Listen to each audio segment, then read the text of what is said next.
VA claims for degenerative disc disease. This is a great secondary. Lots of you guys suffer from DDD, degenerative disc disease. I have it. We all have it. This is another one of those things that, we all end up getting. So basically, we're hard on our bodies in the military.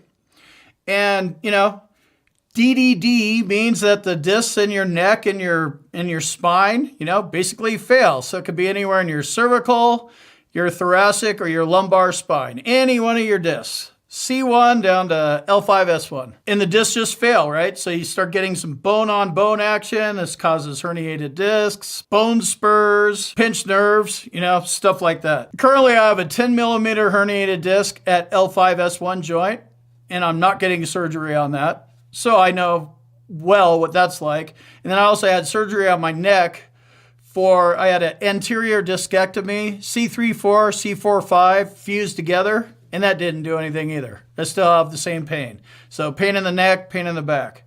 So if you have this, you're probably going to have some degenerative disc disease mixed in with it. It does not improve with age. A veteran's degenerative disc disease rating can be 10, 20, 30, 40, 50, and then it jumps up to 100%. The VA ratings for degenerative disc disease depends on frequency, severity, and duration of your symptoms. This is an orthopedic condition. So the symptoms they're going to be taking into account painful motion, limitation of range of motion, and functional loss. So those are the things they're looking for. Degenerative disc disease is a great secondary claim and a secondary to a secondary. I was talking about that in the beginning. If you have a rating for one thing, and then you can service connect degenerative disc disease, then you can file another secondary claim for radiculopathy, the radiating pain. You can file a claim for radiculopathy secondary to degenerative disc disease. I also talked about radiculopathy in this other video, so I'll put a link in the description so you can go check that out. And I'll probably flash it on the screen right here somewhere. In order to win your VA claim for degenerative disc disease, diagnosis, nexus, symptoms. Common theme, right? How's the VA rate degenerative disc disease? First off, you're going to a C&P exam and they're going to do the range of motion test. It's this little protractor thing. I've been looking all over for it. Clyde, did you go bury it? I don't know where it is.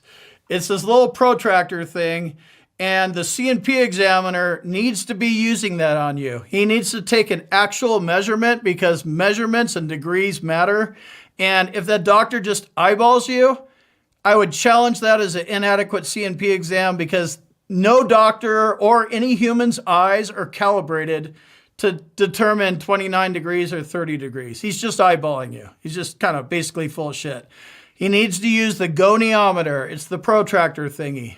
I'll flash it up on the screen here so you know what I'm talking about. Let me jump in here real quick and tell you about my boot camp. If you want to learn more about the VA claims process, check out my boot camp. You can talk to me live.